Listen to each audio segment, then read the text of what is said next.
Hi. Hello. Hi. I was like in the middle of drinking something. Hello. Welcome to Brave Space Live. I am Tychelle. I am a diversity, equity, and inclusion practitioner and learning consultant, and this is my host. I got it right this time. What'd you call me last time? No. I just the direction that I point in, I always point Oh in the wrong yeah, way. the camera's backwards if you're watching the video. I was like, I'm a host. That's what I am. Yes, My and name is- here's my co-host. Yes, my name is Mel, and I am an author and an activist and a social ethicist. So, welcome to Brave Space Live, where we'll be having tough conversations around anti-oppression, racism, communal healing, learning Yes. and growing together. And today we're talking about race and ethnicity, and can white people be white and also ethnic, and what does that look like? Disclaimer, we do not have the answer, but these are some things that we know about race and that we've researched and that we've learned all together. Yeah. So Right. this should be a good conversation, and we don't want to necessarily tell anyone what to think per se in this conversation, but we do want to grapple with some really tough questions and tough issues in this. So here we go. Absolutely. So, we wanted to talk about the question of whether white people can be ethnic or should be considered ethnic. And this is a conversation that we can go around and around in circles on. And I'm really excited to talk about it, actually, because it's a thing that comes up a lot. For example, I saw an article in Slate a couple months ago where someone was writing in saying, I'm a third generation American, and about a year ago I started to get more interested in the culture and wanted to research a little bit more of my Irish heritage. So this basically consisted of me reading a few books about the Irish history, making a few new recipes, and learning about the origins of my family's names. To my surprise, my POC friends got upset, saying that Irish Americans have no culture and it was just a dog whistle to become interested in Irish history. That white folks researching history of our families and whatnot was a dog whistle. So what are your thoughts, Tychelle, when I read that initially?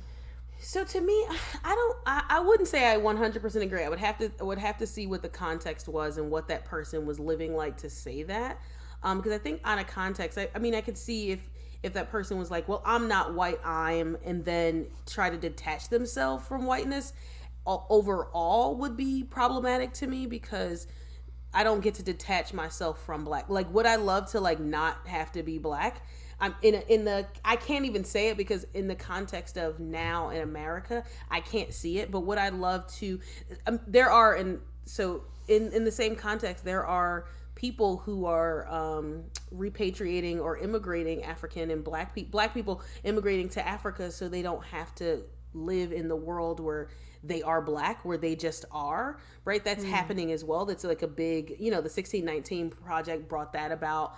So I would say, can you do those things? Absolutely. If you are not tethered to your Irish culture, yes. But are you trying to detach yourself from whiteness by doing so? I think that's more of the question, right? So so there's a few questions I think that come up. That's a really good point. Like, do we just get to opt out of our racial identity when society is what determines whether, someone's not going to look at me, for example, and say, oh, that's a black woman. That's just not going to happen, because that's not the way my body is read in a racialized context. Same thing for you. Someone's not going to look at you and say that's a white woman, because that's not the way your body is read.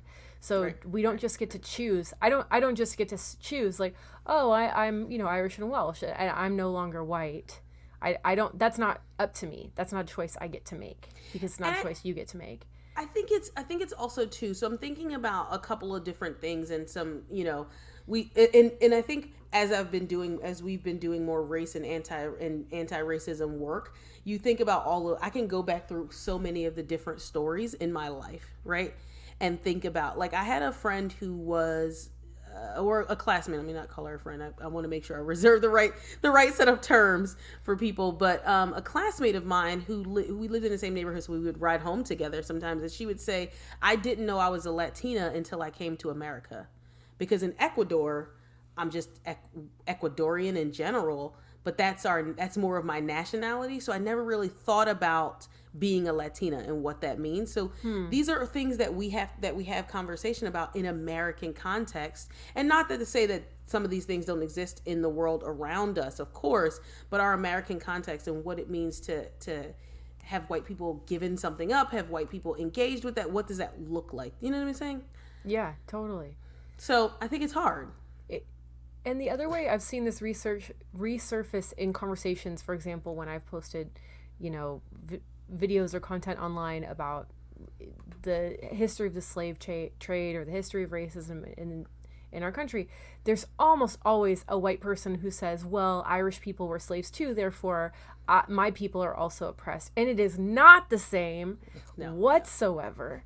And to bring that up at that moment is really insensitive and horrifically damaging. So I think it is. So I think part of that is that if you're trying to take away from what's happening, because there isn't, when we talk about, indentured servitude of Irish Americans or slavery of Irish Americans in Ireland, that's very different from chattel slavery. There is, the same way there we don't get into like, there are many different types of genocide. There are many different types of, but we have to call it what it is at that time for that group of people. And chattel slavery is very specific to this the transatlantic slave trade and chattel slavery as we know it and how it has its lasting effects. You can't take away from that.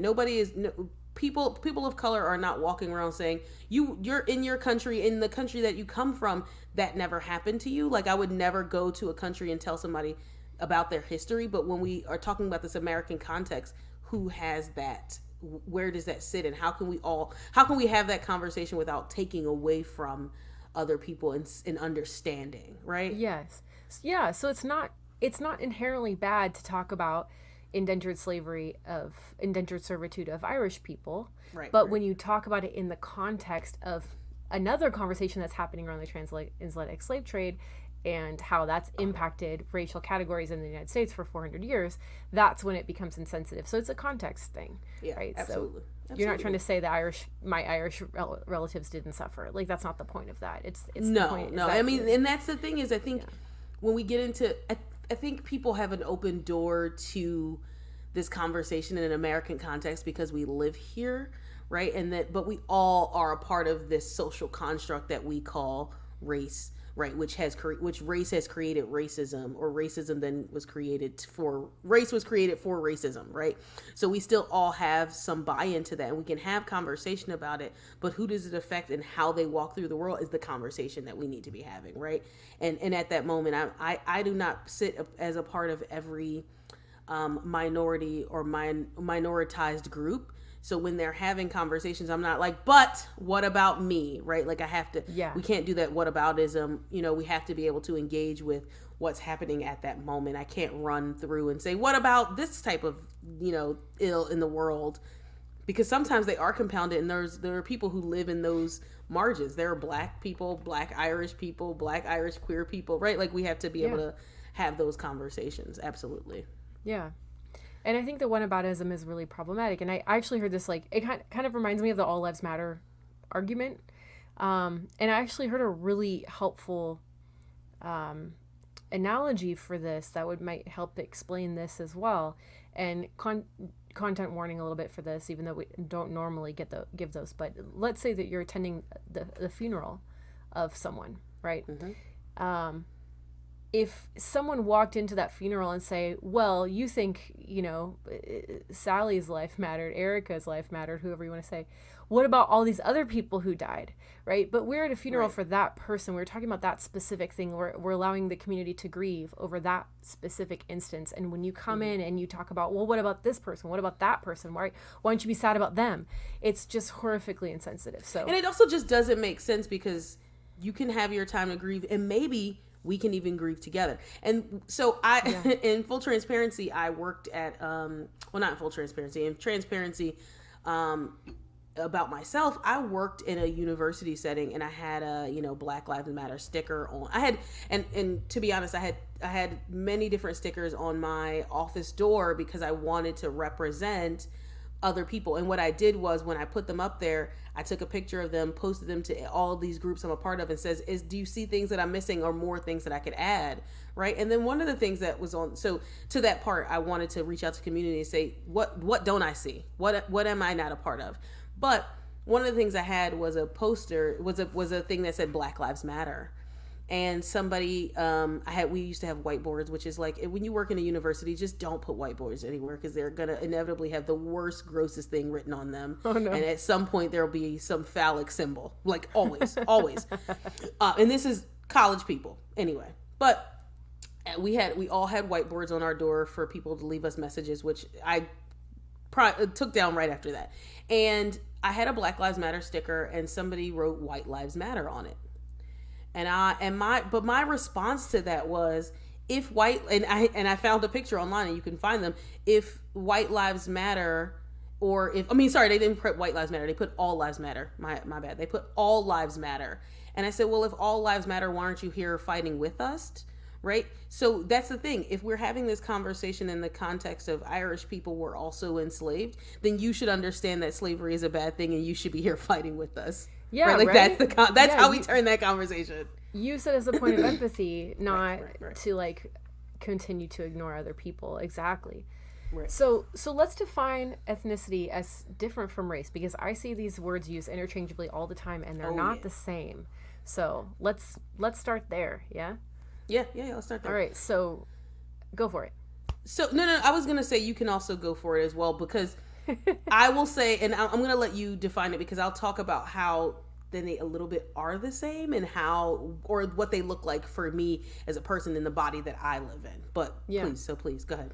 So the term ethnicity, actually, I didn't realize how recent. It's only been since like the 1940s.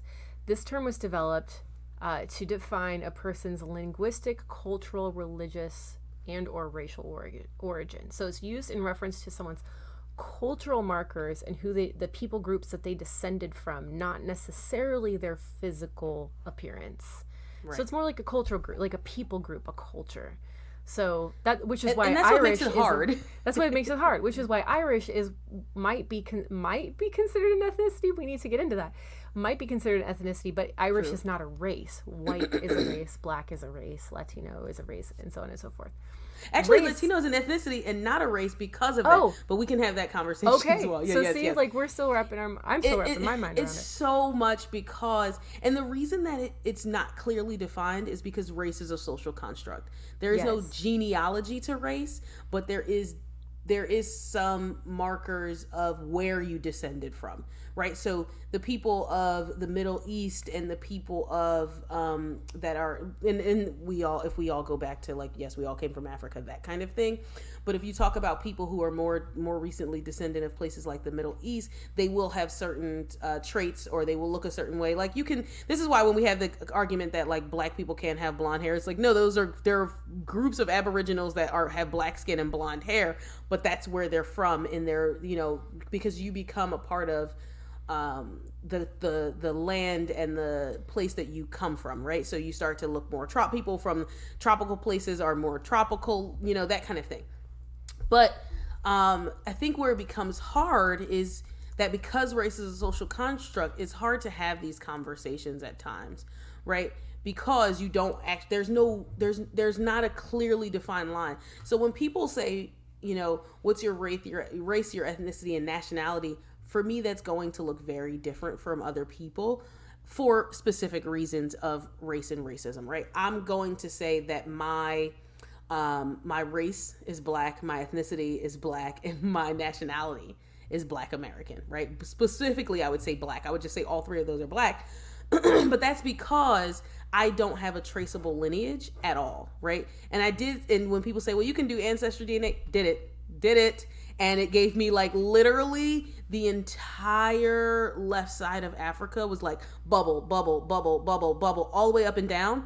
And then my most close descendants are South Carolinians in America before the Great Migration. So it's not as traceable, where European heritage is more traceable, right? So when we talk about that, when we talk about what ethnicity is, it's a culture, but it's also a culture tied to your racial makeup or not your racial makeup, your racial lineage, right? So it's not clearly defined, which is why we can talk a little bit about Latinos having pretty distinct, Black, white, and Taino native Taino people, but their culture is Latino. is Latinx or Latin, right? So that's how we get into that. So it's a mess. I went through all of that, and I was thinking to myself, that's a hot ass mess.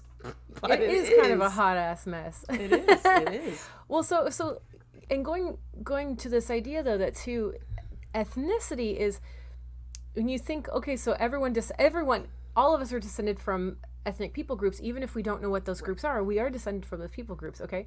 But the way colonization worked to subsume so many cultures within it and erase them, that's where things get really interesting too. Ireland is a great example of this. So the Celts had this incredible culture up through, the 3rd century AD. They had, so I'm kind of a student of neo-paganism, and I love studying Druidry in particular. So Druids were like philosophers, peacemakers, scholars, herbalists, shamans of the Celtic Islands and the Celtic people. But the Druids were persecuted and run out by Roman colonizers in the 3rd century. So Rome colonized the Celtic Islands, and then the British Empire colonized the Celtic Islands. So slowly you have all these indigenous religions and cultures pushed out over time. So now today, after centuries of basically Ireland being subsumed into whiteness, is Irish culture ethnic, or is it just white, or is it both, right? Because if you go to a store and you see a print, right, like that looks African, someone might say, oh, that's an ethnic looking print, but you don't often go and see something with 4-leaf clovers on and say, oh, that is an ethnic print. No, that's right. And that's the thing is also how we, because of language and how we use language, it also matters, right? Language is an ever evolving thing. And when you think, it's kind of like when you think urban, like when I think urban, or people say, oh, it's metropolitan. I'm like, oh God, I hate that word. Or when people say, oh, we live in an urban area, it's like a dressy word for ghetto is what they usually mean. Or formerly a ghetto, but now it's up and coming, so it's urban, right? So like I think about ethnic that way, in that same, like how language evolves over time. When you think about something ethnic, you think about minoritized people. Yeah. And it's not necessarily always good or bad. They're like, oh, this is an ethnic so-and-so. But usually because we've othered that into people who are not white. Yes. Right? So when we're having that conversation, it is much of like, can white people be ethnic? Maybe, maybe not. Yes. And we will I'm sure we will just go around and around, because we don't have the answer. Like I don't think even scholars don't necessarily have the answer, because we can't gatekeep this. But I think the question is really interesting. But I agree with you. I think that word ethnic has come to be coded for anyone who's not white, or anything that doesn't seem white, anything that seems cultural and not good. So when you think of like even like we were talking about the term, when I was saying the term hood, right? Like, oh, I'm from the hood, right? But that just came from neighborhood. So like, is it a bad thing? But it becomes coded language to say certain things, like ethnic means brown. Like when you think about ethnic food, I'm not thinking like, Irish potatoes. Like I'm not thinking not thinking about that. No. I'm thinking about food made by brown people.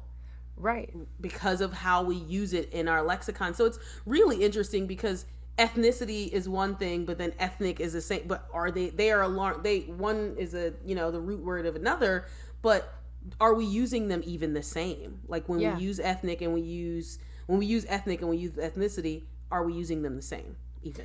And I think it brings up the question of culture. And we wanted to talk in this episode specifically about what white people gave up to be white. Yeah. And when you think of something that's like ethnic food or ethnic textiles or ethnic art, that means not white, but that also means there's an implicit understanding there that whiteness means non-cultural, non-ethnic, non-grounded in specific cultural practices in a specific geographic place or with a specific people.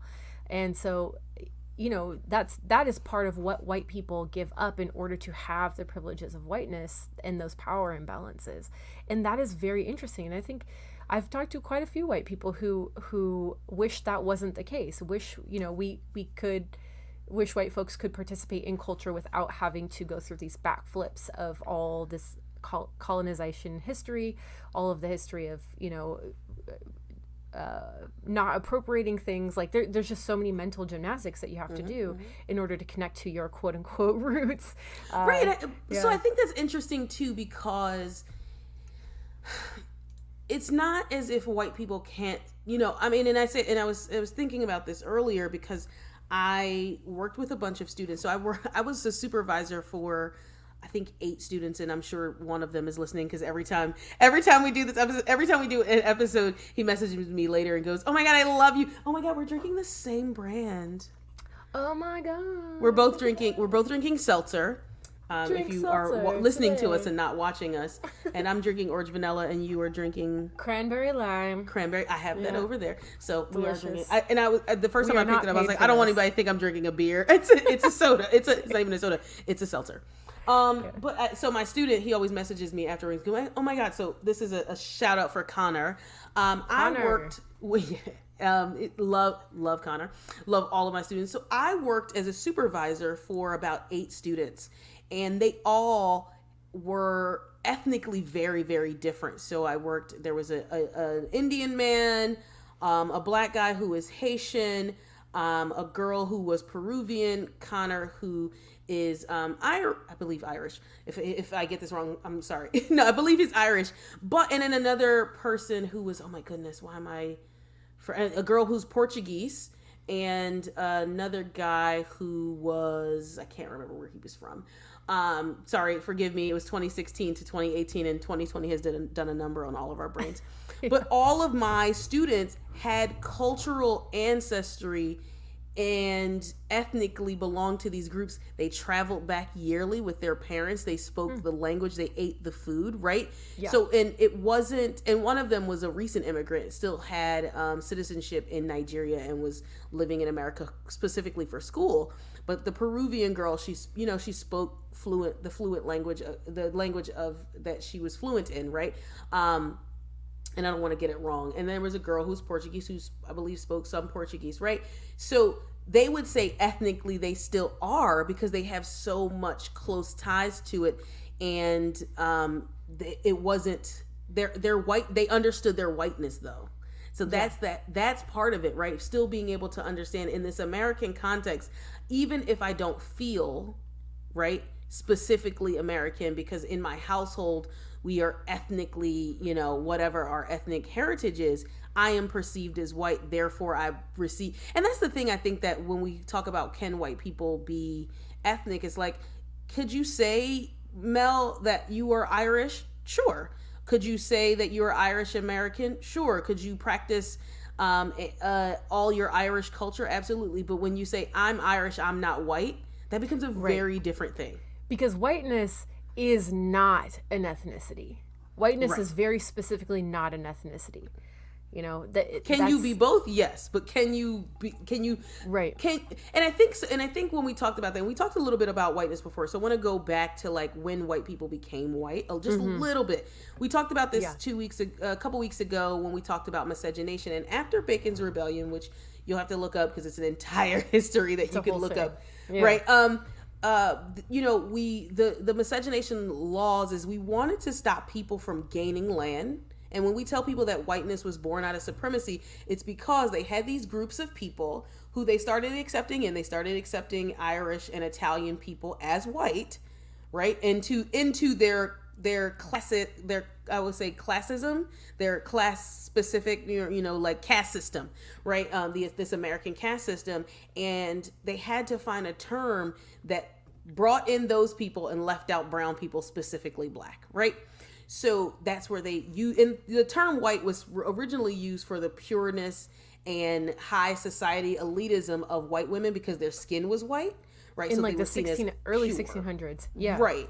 So they weren't using it for everyone, but you're fine. So they were using it for these young, pure white women, right? For rich white women. And they were white because they weren't working outside. They didn't have to do any work. So their skin was more powdery white. That was seen as pure. So then they were like, okay, we already have this term and we're going to use it to name all of these groups of people who've come from different places who we've accepted in. And not to say that poor white people were not accepted in readily. It wasn't like, oh, you're white, oh, you came from this place, you look like me, you get to be a part of this group. It was something that had to be granted, and then to some degree at that point accepted. Right now, you can't really accept your whiteness. It kind of comes with the territory because of the groundwork that was laid before you. But that's where whiteness came from. It was born out of classism and supremacy to say these people are this and these people are not, and can't have these riches or whatever, or this status symbol. So it was born in a, if I can jump in, it was really became popularized when the British Empire colonized India, because Britons wanted to distinguish themselves from not Indians, so they started calling themselves white, not British. That's very interesting. So really, whiteness throughout the last 500 years has come to signify looking like the colonizing class, which were also Europeans. You remember back to the doctrine of discovery, this comes from Europe. This comes specifically from European nations: Spain, France, Britain, all of the the Ottoman Empire. There's a lot of other ones. Italy, like light-skinned Europeans were colonizing the entire world and carving it up and taking dibs on land that did not belong to them. So whiteness came to mean looking like the colonizer. So therefore, that's why what you said, Tychelle, is really important, I think, because elite white people, wealthy white people, were considered more white than people who labored out in the fields and got a tan from their labor. And that classism still exists. It's still implicit in the way we think of whiteness today, which is also very interesting. And if you want to know what that group is, you can specifically reference or Google Berlin Conference, because those were the people who decided to colonize Africa. And the thing that happened at the Berlin Conference, that tiny history, is that they were all at war for who was going to be able to take the resources from Africa, right? But instead of deciding, let's have a war, and, they decided, let's sit down and have a conference about this. And whoever has the biggest army gets to take the most. So when you go to certain African countries and you see them eating pasta, you're like, that was Italy's part, right? Or you go to French African, they call them Francophone African countries, that was France's part. And there are many different parts in there, so you can read about that, because whoever had the biggest army, and I think Britain at that time had the biggest army, got the biggest rule of that group of people. So all of those countries were the ruling, the colonizing group of people, and it's both very interesting to read and very horrifying to read that they were like, let's just have a conference and see who gets what, like, from an entire country of people. I mean, I said country, I did it, continent. Let me be very aware that Africa is a continent and not a country. I did it in that, but like, let's take all of this continent's resources, but by doing it in a very, I don't know, sinister, like civilized, sinister. Yeah, like, it's kind of like if you watch and talk about dominating people. Like, I have a bigger army than you, so we would kill most of your people. But let's have tea over this and kind of how you think about lawyers going, doing the case and then going to lunch afterwards as you are off to like prison. They're like going to have lunch together. Yeah, that kind of thing. Yeah. So then we started getting into miscegenation laws. This is really important because it's specifically about the ownership of property. So you had John Locke, the natural rights of man, humans, but man really in that day, let's be honest. You have the writing of the Declaration of Independence, life, liberty, and the pursuit of happiness, the pursuit of property, those property rights codified.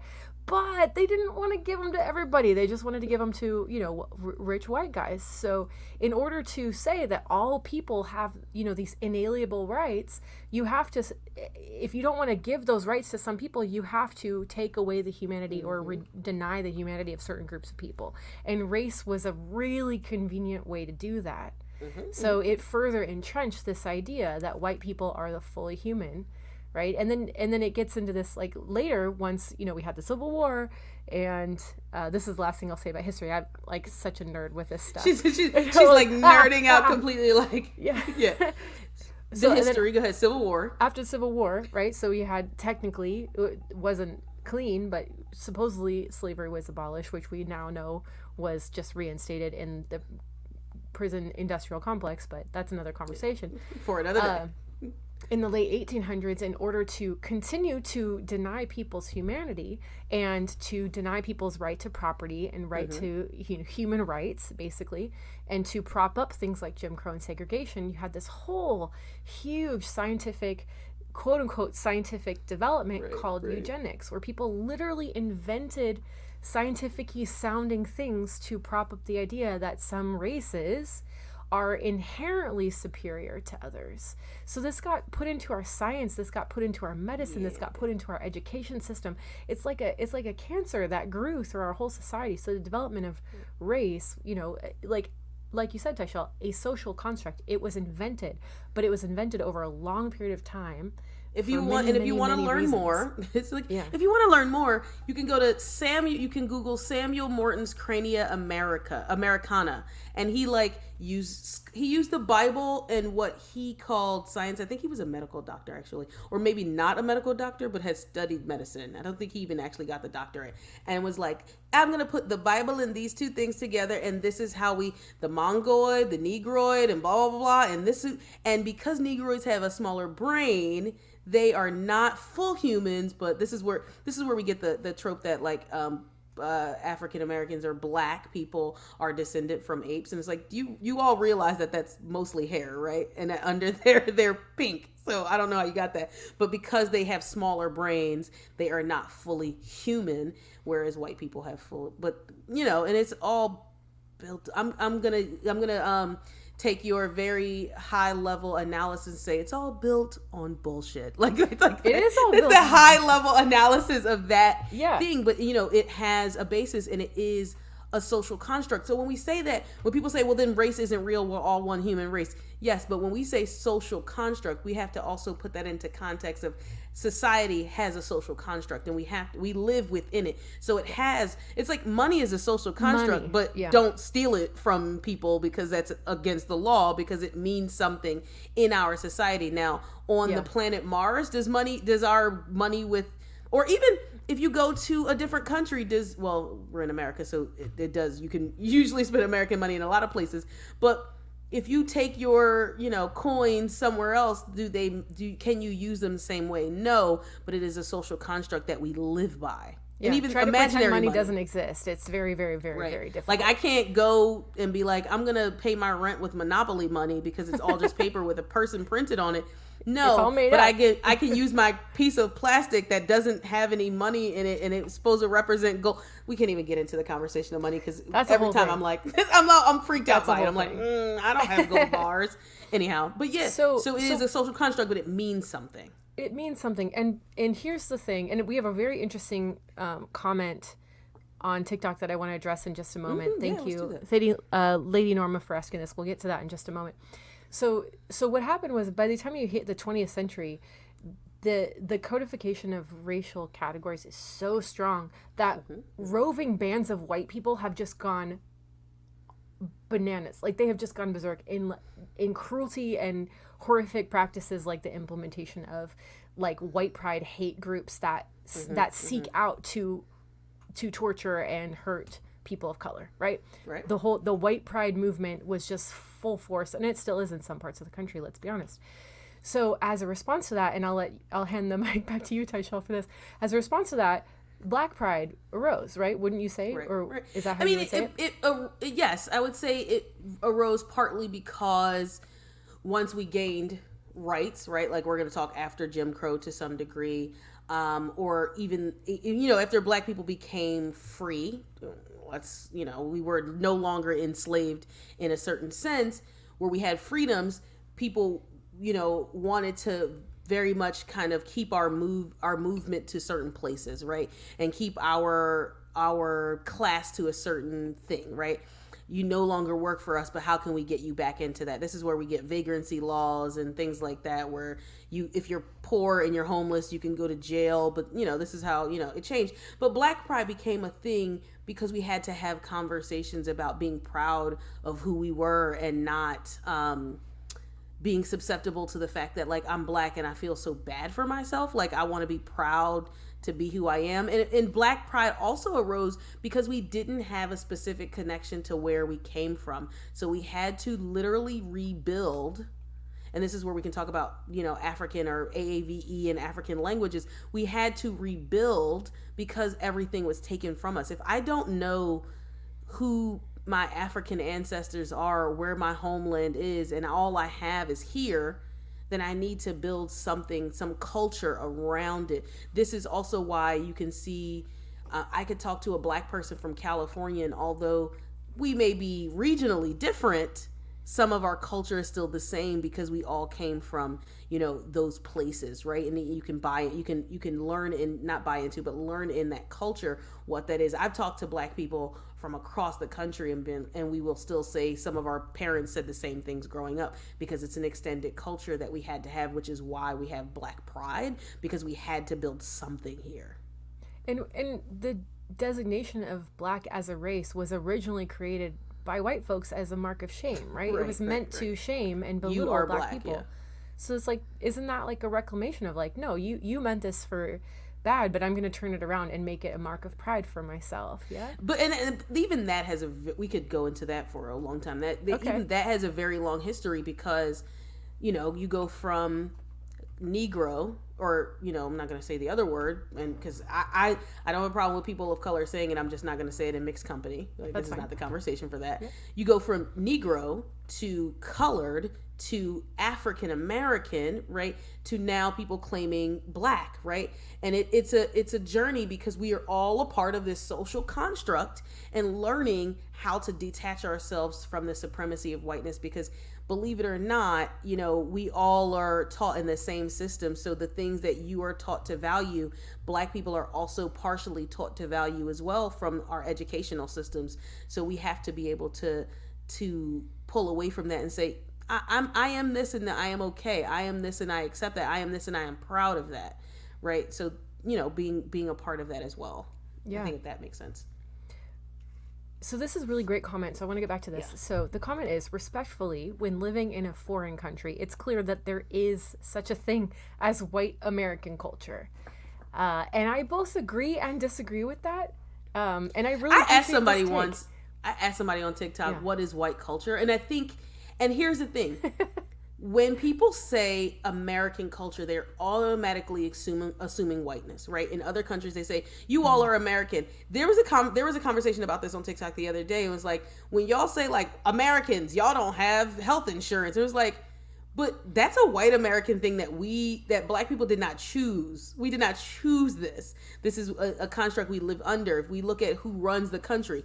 So when we're talking about white American culture, it's so hard, because some people will argue, yes, we do. And I'm like, please tell me what that culture is. How did it, what do you think signifies white American culture? Yeah. What could you name? So please, if you have some, please tell us. Let's name get into this. Yeah. So when I think of a set of cultural practices, I think of a long history developed on purpose and developed more or less independently of like capitalism, consumeristic culture, right? Mm-hmm. The first things that come to my mind when you say white American culture are Mickey Mouse, okay, which is like racist, has racist origins, and was really sold to us as like a set of consumeristic practices, mm-hmm, right? Mm-hmm, I think of mayonnaise, which is from France. And I think of casseroles, which maybe casseroles are like the only white American thing. But like every other white American culture, you think white music, like quote unquote folk music, like derived from blues, right? Which is a contribution from Black Americans. I was actually just watching somebody's TikTok about how grunge originated. The genre of grunge really originated with a Black woman into one group, and how we, Paula the Don, she's amazing. If you follow her on TikTok, she is amazing for all things music. And she was talking about the Bam Bam, which is a group, and how grunge, they put grunge on the map in the 90s, right? So, or what the origins are, or what these origins are. I can't think of anything that I would say is white. Right, when we say things like apple pie, like that, but is that a culture? Is that one food a culture make? And when we dig into it, that's a good question.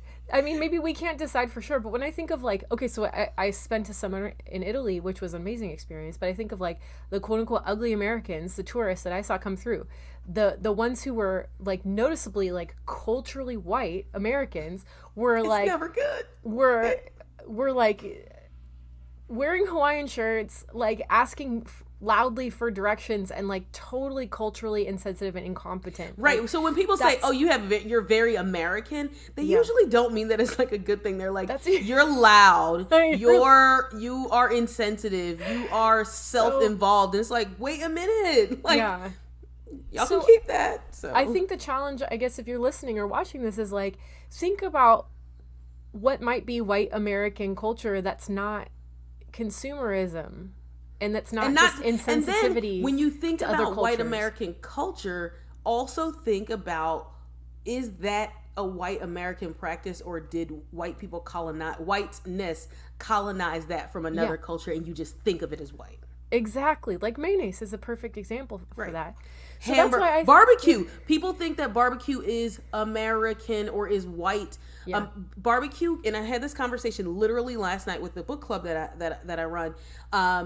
Barbecue came from Black people in the South, and it became because enslaved people were given the worst parts or more rancid meat, right? And to be able to, one, get the bugs out, they would add things like vinegar, which we know is the basis of most barbecue sauces, and then they would add dry spices to it. So then they started developing barbecue sauce, or smoking the meat because it was already either really terrible or really hard to eat. Then it became like ribs. There's like barely any meat on a rib, but and it's mostly bone. But you're gonna marinate it, soak it, smoke it, and then lather it in barbecue sauce, and it's the most delicious thing you've eaten. But that comes from enslaved people needing to eat, and us knowing, I'm sorry, you colonized the world for spices and then you didn't use them. That's what they say. So us knowing how to use these spices to make something edible. Right. So even when you think about barbecues are American, no, it's not. You can keep, I don't know, casserole if you want to, but I don't know, hot dogs. And sure. I'm like, Yeah, but so and this is why I say that whiteness is not an ethnicity. It's not a cultural practice. It's not a set of cultural practices, in my opinion. Okay, you can differ from me. That's fine. But in my opinion, the cultural legacy of whiteness, we're not talking about European ancestry. We're not talking about your Irish roots, but we're talking about whiteness in particular as a racial category. The cultural legacy of whiteness is colonization, amassing wealth, stealing things from other people, and honestly, like from an arts and entertainment perspective, minstrel shows. Like that's it. That's kind of all you got. And then like consumerism that came later. But that's minstrel the thing. shows. If you want to say that whiteness is a culture, you have to buy into all of it. You got to buy into all of it, right? So we, as being a Black person, we take the good with the bad, and maybe maybe white people don't always see when we do that, because it's not a conversation that we always have in front of white people. Like there's some things about Black culture that Black people are trying to like really reckon with, like our thought process of being Christian and taking everything to Jesus and not going to therapy. That's a massive thing that's happening in the Black community that we're really reckoning with. Right? And being like, we can go to therapy and celebrate Jesus, or whatever the case may be. It's a huge thing. This is why Black women are going to seek therapy in large quantities right now, because we have to be able to. So we have to be able to deconstruct and unpack that. But if you say that whiteness is a culture, you gotta take the good with the bad. So you can't just be like, because there was I don't know if anybody's gone to Urban Outfitters. I'm sure if you were a teenager in the 90s, 2000s, mid 2000s, I think you've been to an Urban Outfitters, and they used to sell these books. And there's even I think there's one of those blog sites that happened back in the day that it was called Shit White People Like. And it was like the long list of what white culture, what we would call white culture now. And it's like one of the things on the list was like coffee. But it's like coffee didn't come from white people. It came, Kenya, Colombia, things like that, South America. But white people love coffee. It's like white people love Birkenstocks. So it's like, okay, but that's a lambskin shoe probably coming from Alaska or Alaskan natives to keep themselves warm. Okay, and it had, if you, I'm gonna Google this list while we're There's so many examples. I know vanilla comes to mind. Of like, you think of like vanilla ice cream as being like the neutral or the, you know, the normal, right? The flavor that goes with everything is like a lot of times like white people are like the vanilla people, but vanilla doesn't it originate in Madagascar? It's not at all European at all. So there's just, yeah, when you peel back the layers of appropriation, of colonization, of money, like there's not much left. And that's why, and when you pair that with the history of the violence of white pride and what that has done, the terrorism that has wreaked on our country for centuries, that is why I choose not to be proud of whiteness as a race. That is why white pride and black pride are not the same at all. They can't be considered the same at all. That's not us I mean, I agree, but I'm not taking anything away from white people having an ethnicity or understanding their ethnicity. I googled things white people like, and the number one thing was coffee. Yeah, and not white, and then not yoga, white. Also not white. So I'm looking at this list. There's Toyota. A lot of them. I'm gonna say this, and I'm like the Toyota Prius. This if you've ever Googled Toyota these lists, not white. So funny. Expensive sandwiches. Maybe, I mean, if white people are good at one thing, it's like stealing and appropriating other people's things. Like that's what we're real good at. That's here's how one. We've amassed the idea of soccer. Because and I think it's so funny that it says the idea of soccer, because people, I think it's like so many white kids when they're small play soccer, but how many grow up to be, and soccer is really popular sport in other countries, but we are like football, not soccer. Yeah, totally. I'm just gonna click through this list. Oh, it's hilarious. There's so many. There's so many. Yeah. So I don't want to take away from white people being able to understand. And going back to the article, the Slate article you started with, do I think it's a dog whistle? Only if you're saying, and I've had this happen to me where people will say, I'm not white, I'm so-and-so. And I'm like, yeah, but you have to accept the good with the bad. Like when I leave America, people are still going to see me as black because America has contextualized what blackness is. And the only place I'll go that won't see me in a black body is a place where everybody else's body is also black, right? Which is why when we started this conversation before we got on air, we were talking about how, or maybe I think we started there even in the conversation, is that there's a big group of people going back to Africa so they can see what it's like to live in Africa as a person without having to be a black person. And that doesn't get rid of all of our other problems, but like, what is it like? I don't know what it's like to not think about my personhood as a black body in America. Yeah, that's fascinating. And I think everyone has a right to decolonize their race and to understand how colonization has impacted us. I think absolutely connect to your, Irish roots, or connect to your, West African roots, whatever roots you want to connect to. Understand where you come from and the people who you're descended from and what they believed and what they ate and how they dress. It's beautiful, celebration of culture. But don't do it in such a way that causes you to deny or reject the very real implications of racial systems in our country today, or just pretend that those things don't exist, right? Exactly. So the answer is we don't know, and you can figure that out for yourself. But I think the thing that we kind of wanted to bring forth is that do so with the understanding of the implications and things that Mel just talked about. Like we can't tell you, if you walk around telling people I'm not white, I'm Irish, like I can't stop you from doing so, but you're going to be having conversations with people, or people may want to have conversations, or the lack thereof, with you and how you feel about those things. So. And you might not realize how you're wielding your whiteness as a weapon if you're not attuned to that. And, seeing how when you show up in certain spaces, like what your presence might be doing because your skin is red as white, even if you don't want it to be. Because, I mean, to all in all, like, there's a, and I'm going to, because the educational person in me, the learner in me says, let me bring up a book. So Charles Mills writes a book called The Racial Contract, and we talk about how, and it talks about how we all play a part in this racial contract, and you can't deny necessarily your part, but you can understand it and how it wields its power or its oppression in your life. Yeah, absolutely. I wanted to kind of go into some of the things, our segment 2. So what happened this week?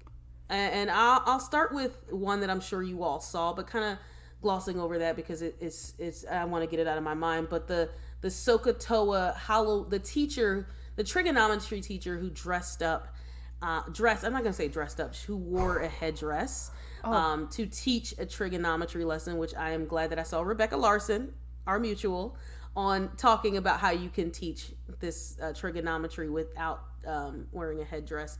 And the thing that really bothered me. Hold on. If you haven't seen, I think we need to explain this a little bit more. Okay. Where was this woman? She's a teacher in California. And she was teaching a trigonometry class about SOHCAHTOA, the trigonometry rules, right? And she was wearing she made like a Native American type style headdress out of like construction paper. She was literally like hooting and hollering and dancing around the classroom and standing on the desk and like making fake Native war cries. It was so cringe. Thinking about it hurts me right now. So a couple of things. No. One, it was a Native American student recorded it because he just felt oppressed in that moment. And so shouts out to him being able to stand up for himself in that moment and show this to the world. But here is wherein some of the problem lies. She has been doing, and they placed her on leave. Yeah. The school has said they don't condone this, but she's been doing this for 10 years. How has no one said anything until now? Like, what? How? And there's a picture of her in the yearbook wearing that headdress. Of course there is, yeah. So I think my problem is with the teacher, but my further problem is with the school just distance. And this is what we're saying. This kind of goes back to what we're saying. You can't just distance yourself from the ills. It's a part of it as well. You can't just distance yourself from these ills and say, well, we don't condone this. But you did for 10 years. Yeah. Until you had to CYA, as they say, cover your ass and say, we don't condone this. And I'm not saying that the principal who's there now was the same principal who was there 10 years ago. Maybe that's not true. But she's been there for 10 years. It's been in the yearbook. And the thing is, it didn't just become wrong this year. It's been wrong for years. And the whole thing of like, white people only holding themselves accountable when they get in trouble or when someone is mad about it. Why can't you police, sorry, I don't want to use the word. Why can't you regulate yourself and say, well, maybe this isn't such a good idea. Like maybe we can try to not do that. I don't know. It's a hot mess. So the other thing, what happened last week is we all know that Halloween just happened, I think Sunday. And people always ask, like, what are you doing for Halloween? Every year for Halloween, I'm just hoping that people don't dress up as other cultures, and especially in my culture, don't wear blackface. And every year it fails. Every single year we have been giving. I watched an episode of Bewitched, which is not the most culturally sensitive show, but came out in the 60s, and they did an episode where they were going to show somebody wearing blackface, and they paused the episode to talk about the context of why they were doing it. That was 1960, I think, 3. Wow. So you've known not to wear blackface for years. That's a long time. It is. And I think all of the people who made this show, except for the daughter on the show, are since passed away. So it's not as if, because they were in their 50s and 30s, 40s, and 50s when the show came on, but it is in the lexicon. Do not wear blackface. Do not wear blackface. Do not wear blackface. Every year we politely ask, hey, can you not wear a culture as a costume? Hey, can you not dress in blackface? And every year somebody goes, I didn't know. There was a city official, I believe, I can't remember where he was, who said it was his freedom of expression to dress up as a character from the movie Coming to America. And if you haven't seen the movie, it's amazing, hilarious. But he dressed up as one of the characters and put on blackface to do it. Like, I think, I don't know if it's a combination between just really bad education where like students are not being taught in schools, for example, the history of minstrel shows and why that is so freaking hurtful. And also, I think a lot of white people, again, in this like the spirit of the colonizer, still exists in so many white folks by saying like, "You can't tell me what to do." Yeah, there was, who was it? There was one of the talk show hosts was like, I think it's okay as long as you're not doing it in a bad way. No, don't do it. Just please don't. Why would do you it. even want to? It's just such a weird hill to die on, right? Like why? I can dress up as like there are so many little girls who go out for Halloween and want to be Elsa. But if I have a black daughter and she wants to dress as Elsa the Snow Queen, I don't need to put her in white makeup to know that she's Elsa. Like But even if you I put a did- blonde wig on, like what? But even if you did, it wouldn't be the same because, Right, because black there's no people don't have a history. history of minstrel shows dressing up as white people in really hurtful, To make stereotypical fun ways. of them, It wouldn't and be the same. exaggerate. Right, it wouldn't Which be is the same. why But I still which is don't why the need movie to do White it. Chicks is not nearly as offensive as blackface. Right. Absolutely, you are absolutely. And so I mean, in the last costume I saw that just really kind of breaks my heart is the little boy who dressed up as Michael Jordan, but his parents put him in blackface. Like everybody knows. I don't watch one lick of basketball. Have never seen Michael Jordan play a game, but I know his number is 23 because he has the most successful sneaker brand where you can repurpose them every 3 years and still sell them for $200 or more. And he could, why put a ball cap on your white baby, but why you gotta put a black skin on him? Yeah. And I think, and it's just too much. Please. Lady Norma says, particularly since 2020, the consciousness of human beings is, or I would agree, feels higher, and oppressive things feels worse. Like, if you didn't know before last year, you should know now, it seems like. But we have talked also about this. Like, white folks just quote unquote waking up to racism, and yeah, maybe that might be true, but like you can't go back. You didn't Christopher Columbus anti-racism. It's been going on for a long time, right? Right. We'll have to have a conversation on this racial reckoning of 2020 and how it has done some and then none for others. But I wanted to, in this last, nothing, but still, right? Yeah. We have and I know we'll go a little bit over time, but I really wanted to get to this question that I saw on TikTok that I actually answered, and this was a woman that kind of goes back to, or can white people be ethnic, or can white people have an ethnicity? And I'm going to read the question. So they said, I adopted a white child and they were raised by a POC, me, a Latino woman. Is my child Latino? They are white. Is my child Latino? They were raised in a culture, in the culture and the customs in a Latin, what that person considers a Latin home. Are they Latino in ethnicity and white in race? Oh, that's a fascinating question. What did you say? What I said to them was, because ethnicity is also tied to race, I would call them, maybe they are culturally, and this is how culture is a part of ethnicity, but ethnicity is not only culture, right? As we talked about before. Now, when you read the definition of ethnicity, culture is in there, but it's not the only thing you're finding here. Sorry. When you read the definition of ethnicity, culture is in there, but it's not the only word. Definitely. They are not the same thing.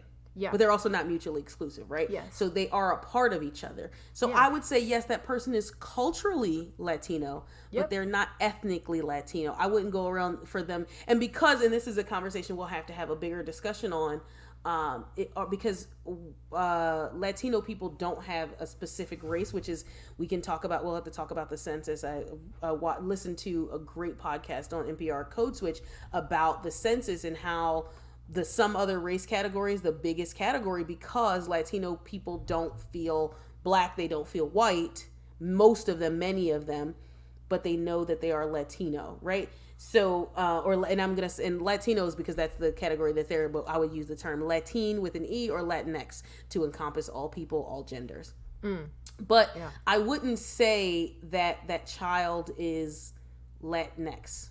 I would say that child is culturally Latinx, or culturally Latino, because I think they identify as a boy,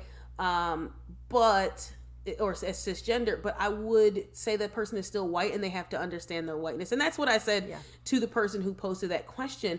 And I used another instance, because there's a woman on Instagram called The Southern Belle. She wrote a book called something Soul, but she's Korean, and she was adopted by a black family. And that's a journey and conversation that she's had to have. Her name's Cynthia. I can't think of her last name, but this is a journey in conversation that she's had to have because she knew she grew up culturally black, but she's not black. People won't ever perceive her as black. Even her adjacency to whiteness is going to be different than her black family as a Korean girl. Right. It's going to be, people are going to see, the model minority myth is going to exist for her in a different way, but she'll understand this cultural thing. So when her white child goes out into the world, depending on how they choose or how they look, how they choose to present themselves, how they engage, people will perceive them as white. And their culture could still be Latin. They could understand Latin culture. They may be able to fit in with Latin culture, but then they are not Latin. It's the same thing for Rachel Dolezal, which is a whole different I was just going to ask about Rachel Dolezal. I mean, because I think there would have been no issue if she had just said, I identify culturally as black, but the problem is she tried to pass herself off as a race that she was not born as. Right, and if she said, and it's not to say that black people are sometimes to our own fault. We are very welcoming people. So if she said, I culturally identify with black, if she started just hanging, if she only hung around black people, no, listen, every black neighborhood has a white guy who has fully assimilated himself into our culture, and his name is usually tagged with white or black at the front of his name, but then he's just, oh yeah, who? White Mike? I know him. And it's fine. Yeah. Or black Chris, that, like, it's fine, but he can't walk around and tell everybody he's black. And then I'm also not giving him the credence and cadence to be able to say the N-word. But for this person, I can't tell that person that their child is not Latino if they want to say that. But I also think that saying they are Latino and dismissing their whiteness would be doing a disservice to everyone who encountered them, and maybe even them, because then they maybe get to push their privilege to the side and say, but I grew up with a Latinx mother. Yeah. Okay, but what does that look like for you when she's not there? And how do you engage with people? I don't know. What would you say to that? Yeah, I mean, I feel like I don't have as much of authoritative voice on that. But it is making me think of the one caveat is that, like, for example, the more clear distinction for me is like the example of White Mike in a black neighborhood. If that black community has given White Mike an invitation to be part.